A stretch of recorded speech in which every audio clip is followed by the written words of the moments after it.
First, let's talk about the UK, where long distance coach travel has been stable for decades. National Express is the name immediately comes to mind. Established in 1972, National Express has become synonymous with coach travel.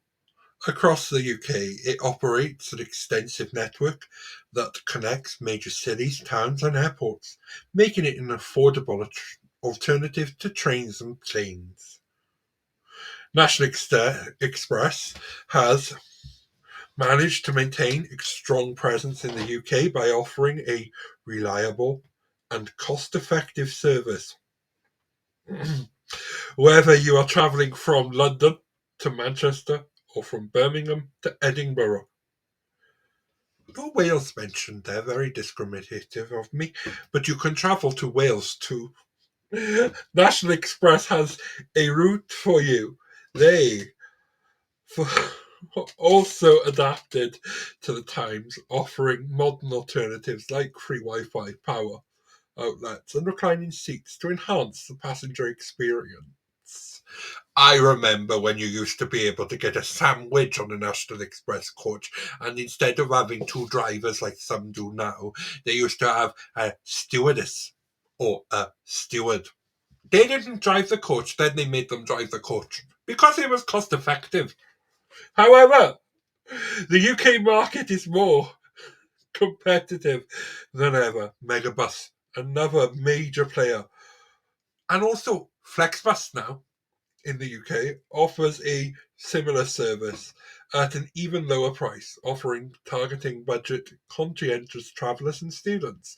Megabus is known for its distinctive blue and yellow livery, operates not only within the UK but used to operate across Europe.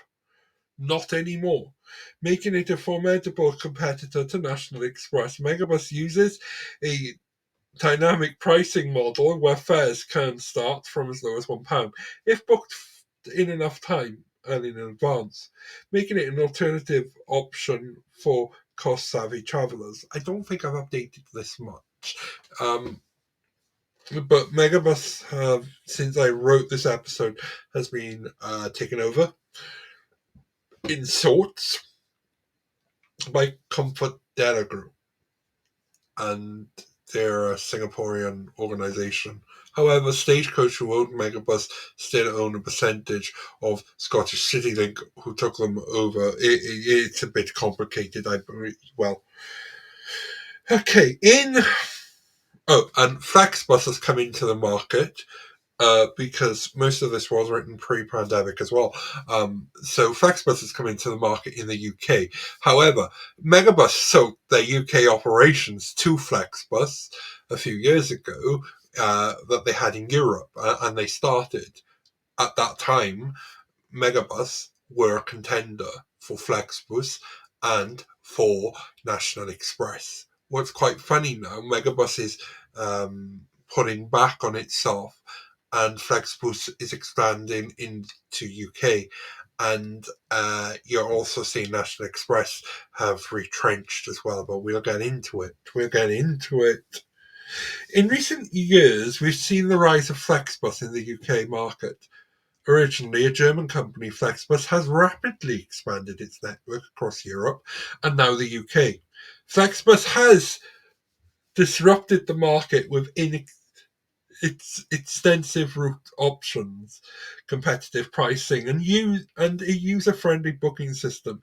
It operates on a partnership model, working with local coach operators to provide services under the Flexbus brand. This approach allows them to scale quickly and offer more routes than traditional operators.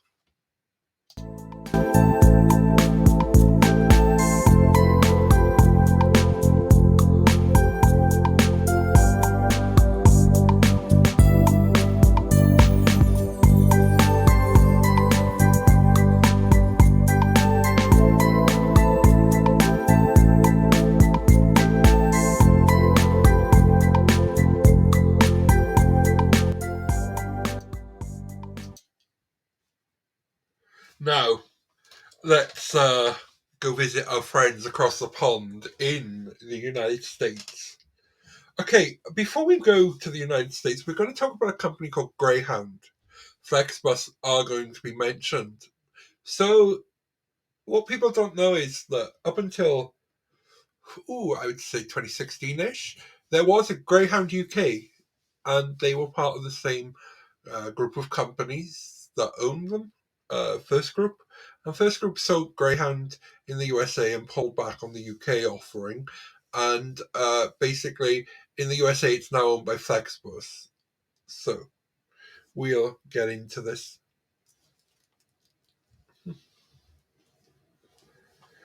Where Greyhound uh, reigns supreme in the long distance market. Founded in 1914, Greyhound has been an iconic part of American travel for over a decade. Well, over a century, sorry. It connects more than 2,400 destinations across North America, making it the largest provider of intercity bus transportation in the USA. And I'm very sorry for our USA listeners for my failed attempt of a US accent.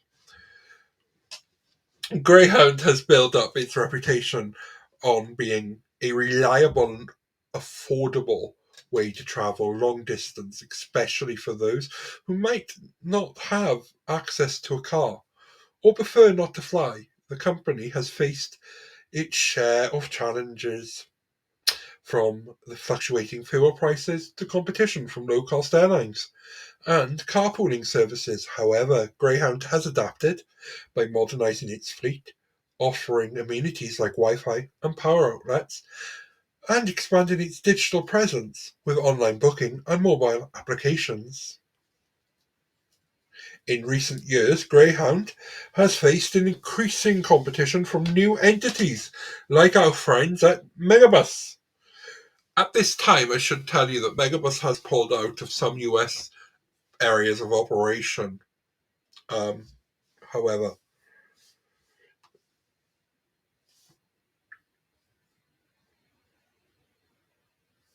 mhm.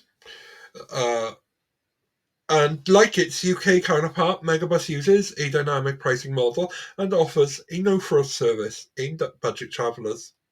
This has focused Greyhound to rethink its pricing strategies and service offerings to remain competitive. Meanwhile, Flexbus has entered the US market as well, bringing its successful European model across to the Atlantic.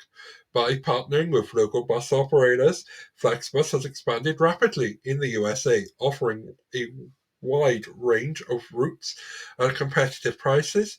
This has intensified the competition in an already crowded market, pushing all players to innovate and improve their services.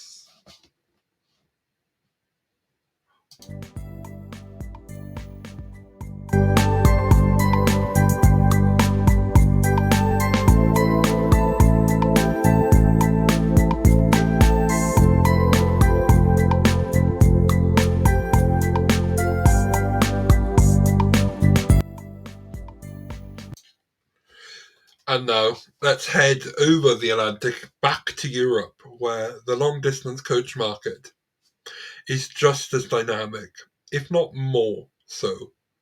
Flexbus is the undisputed leader in the region, having no, having revolutionized coach travel since its launch in 2013. With a network that spans 30 countries and thousands of destinations, Flexbus offers a seamless travel experience across Europe, often at a fraction of the cost of trains and planes. Flexbus' success in Europe can be attributed to its smart use of technology, dynamic pricing, and a strong focus on the customer experience. Their app is one of the most user friendly in the industry, allowing passengers to easily book, manage, and even cancel their trips.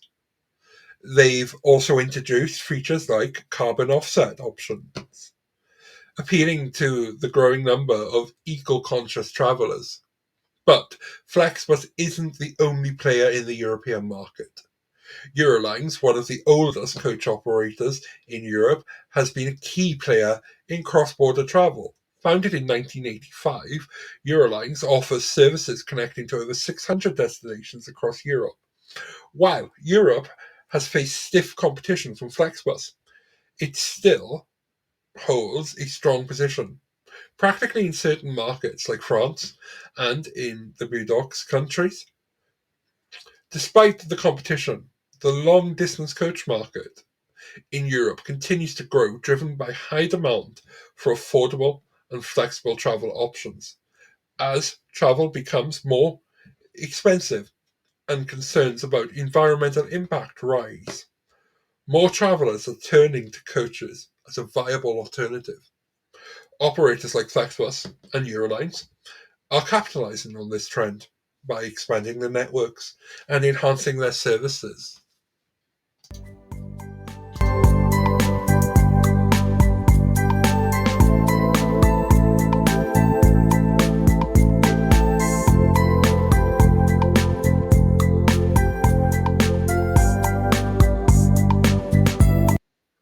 So, what does the future hold for long distance coach travel?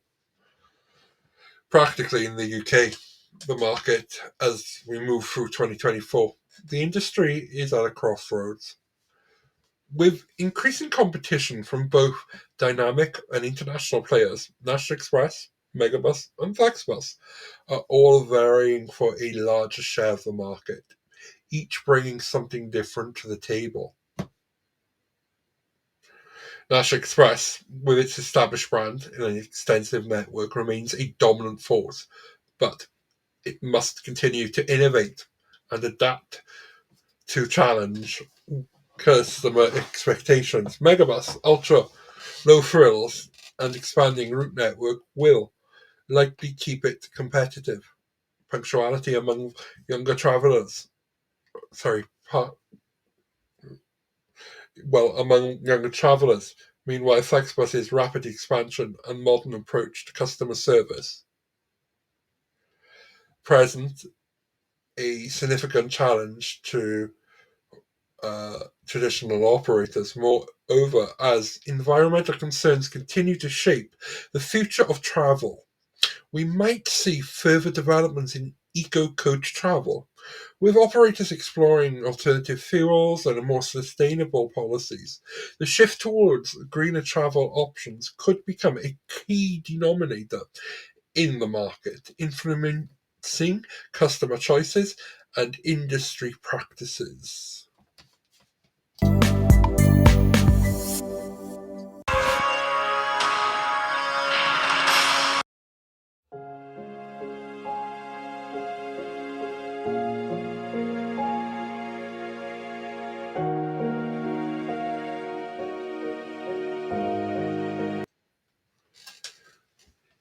So, yeah, it's quite interesting, isn't it, that Flexbus.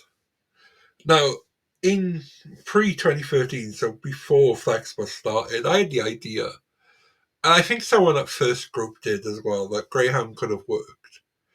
If the then management of First Group used their heads, where Flexbus has taken a brand, their bright green buses, from Germany and expanded it across Europe, then expanded it into the UK, expanded it into India as well, expanded it into America, right?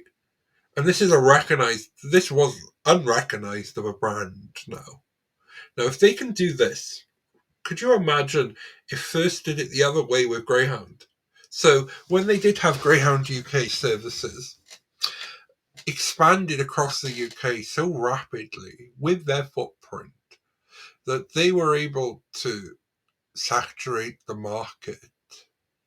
But not only that, to set up European services. Remember, Americans come to Europe on a gap year, people. It's like one of the biggest things for rich American children or middle-aged all Americans. Now, if you're an American and you know the brand like Greyhound, I trust them. I use them. Do you know what I mean? You compete against the airlines, but hey ho, I wasn't there. I must confess, I am a shareholder in First Group, so these aren't the views. Do you know what I mean? These are my own views anyway. No bias or anything. So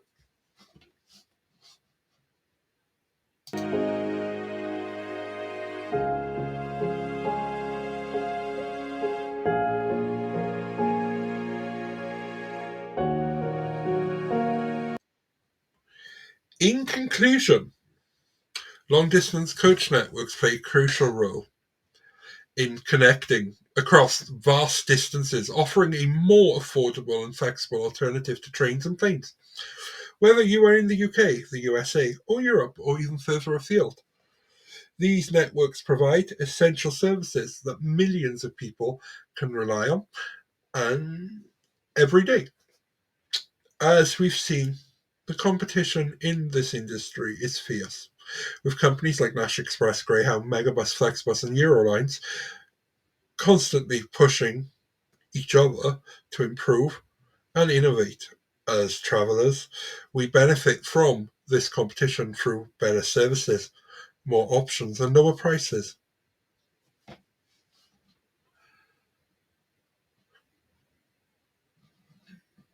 Mhm.